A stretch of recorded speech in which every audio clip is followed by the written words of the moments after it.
The date was March 7th, 2020. The Baylor Bears went into WVU Coliseum needing a win to stay in the hunt for their first Big 12 title before a 12-point loss sealed it for Kansas. Fast forward to today, 361 days later.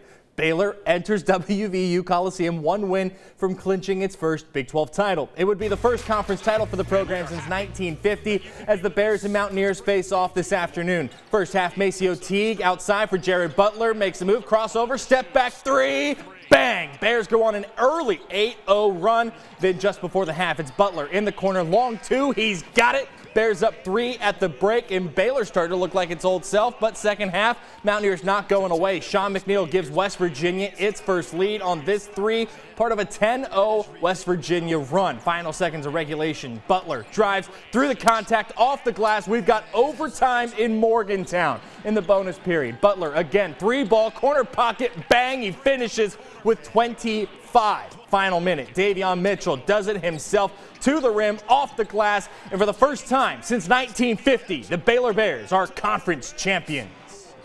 We've had a lot of great players that have worked toward this. We finished second several times, and everyone's contributed with the fans and staff and players to get to this point. But more proud of our players.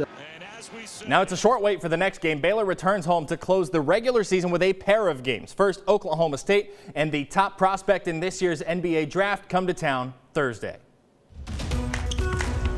Last night, the Lady Bears clinched the outright Big 12 Conference Championship with a win down at Texas. The star of the show, though, was Nalissa Smith, who led all scorers with 23 points. Smith even shot a perfect 2 for 2 from three-point land last night. And after the game, Kim Mulkey says she told Smith to not worry about creating one-on-ones against Charlie Collier, the Texas star. But if you hear it from Nalissa, that really just speaks to the Lady Bears' style.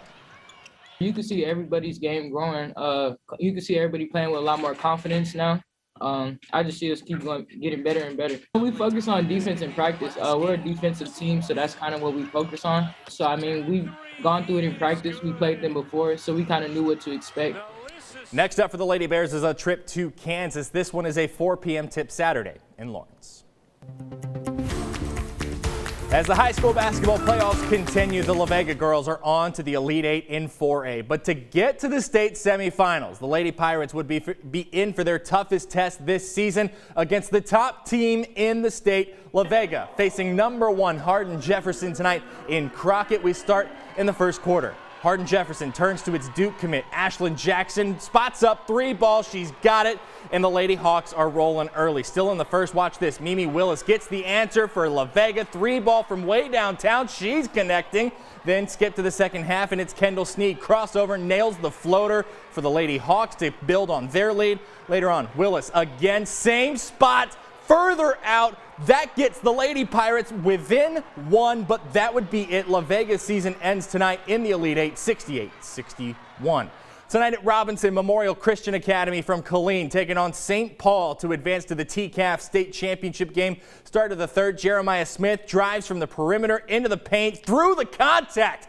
Hoop in the harm, Warriors trail by 1. Then Cade Mason, top of the key for the Lions, drives, hits the acrobatic shot off the glass. That puts St. Paul up by 2. Warriors ball now. Caden Clark hits Smith, and then three ball from downtown, drains it. Memorial Christian takes the lead and wins this one 60-50, and the Warriors will play in the state title game Saturday. A couple other high school games tonight. The Connolly boys season comes to an end in tonight's regional semifinal against Silsbee out in Madisonville, and the Bishop Riker boys at home tonight knock off Beaumont Legacy Christian to move on to the quarterfinals in TAPS 3A. Baseball, Baylor in its home opener tonight against Sam Houston State, 6th inning. Andy Thomas absolutely demolishes one to straightaway center field over the batter's eye. That's a vapor trail that you saw behind it. 2-run shot, Baylor's on the board. Then to the 8th inning, Trey Richardson says, "My turn," hits one into soccer practice over the left field fence at Betty Lou. Yeah, solo shot, it's 4-zip. That's your final. Bears host Memphis this weekend. That's it for sports. We'll be right back.